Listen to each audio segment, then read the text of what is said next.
கர்த்தருக்கு மிகவும் பிரியமான தேவ ஜனங்களே, இந்த ஞாயிறு விருந்திற்காக இயேசு கிறிஸ்துவின் நாமத்தில் உங்களை அன்புடன் அழைக்கிறோம். நான் மேன்மையடைய வழியே இல்லையா? நான் கேட்கறத யாராவது செஞ்சா கண்டிப்பா மேன்மை அடைஞ்சிருவேன் என்று நினைக்கும் ஆத்துமாவே, இன்று கர்த்தர் உங்களுக்கு சொல்லுவது யோவான் 14:14, என் நாமத்தினாலே நீங்கள் எதை கேட்டாலும் அதை நான் செய்வேன். சம்டைம்ஸ் ஒரு மாதிரி ஜாகிங் கிறிஸ்டியன்ஸாவே இருப்போம். எங்க ஸ்டார்ட் பண்றோமோ அதே இடத்துல ஜாக் பண்ணிக்கிட்டே இருப்போம்.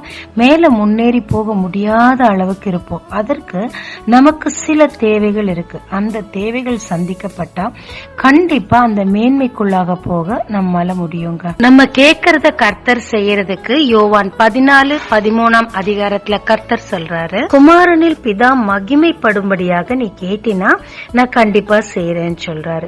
ரெண்டாவது, நான் உன்கிட்ட அன்பா இருக்கணும்னா நீ என் கற்பனைக்கு கீழ்ப்படி. அப்படி கீழ்ப்படியும் போது நானும் உன்கிட்ட அன்பா இருப்பேன், பிதாவும் உன்கிட்ட அன்பா இருப்பாரு. நான் என்ன உனக்கு வெளிப்படுத்துவேன், பிதாவும் நானும் உன்னிடத்தில் வந்து வாசம் பண்ணுவோம்னு சொல்றாரு. அவர் நம்மோடு கூட வாசம் பண்ணும் போது ஏதாகிலும் குறை நம் வாழ்க்கையில வர்றதுக்கு சான்ஸ் இருக்காங்க? இல்லவே இல்லை. முதல்ல யோசிப்ப பாக்கலாங்க. அவங்க அப்பா சொல்றாங்க, உங்க அண்ணன்மார்களை போய் விசாரிச்சுட்டு வாப்பா அப்படின்னு சொல்லிட்டு. அப்பாவுக்கு முழுசா கீழ்ப்படிஞ்சுதான் அண்ணன்மாரை பார்க்க போனாங்க. நடந்ததே வேற. அண்ணன்கள் அவரை கொலை பண்ண திட்டமிட்டு குழியில தள்ளினாங்க. ஆனாலும் யோசிப்பு தேவனுடைய கற்பனைகளுக்கு சரியா கீழ்ப்படிஞ்சதுனால தன்னுடைய பரிசுத்தத்தை காத்து கொண்டார்.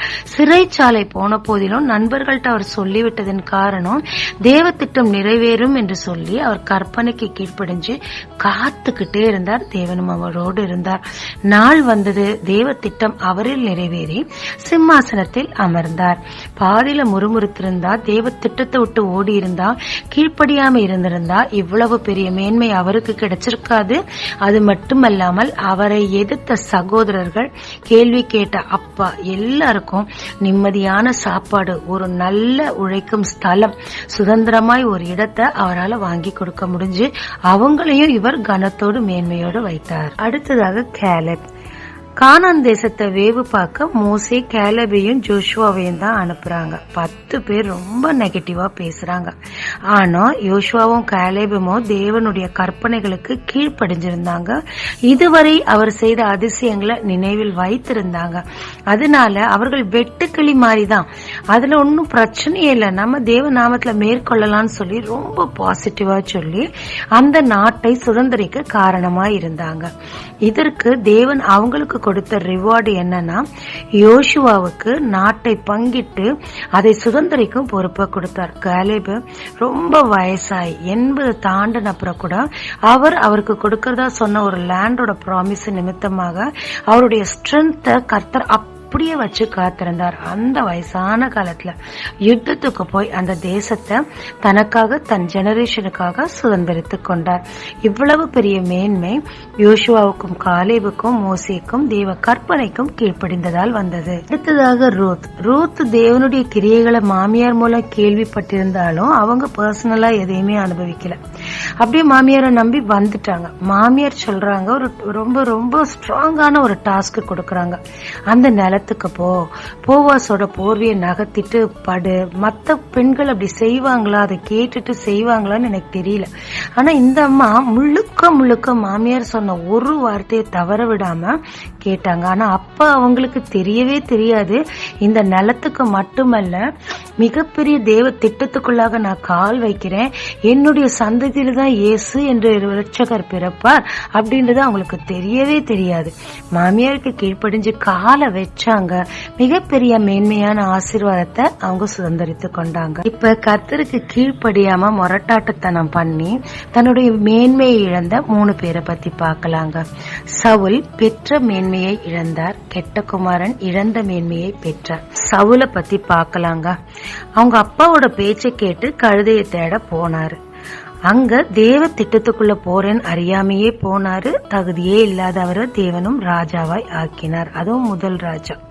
ஆன உடனே அவருக்குள்ள பயங்கர பெருமை வந்துருச்சு. கர்த்தர் சொல்றாரு எல்லாத்தையும் அழிச்சிடுனா ஆடு மாடை மட்டும் வச்சுக்கிட்டாரு. கேட்டா கர்த்தருக்கு பலி செலுத்துதான் அப்படின்னு ஒரு சாக்கு சொல்லிட்டாரு.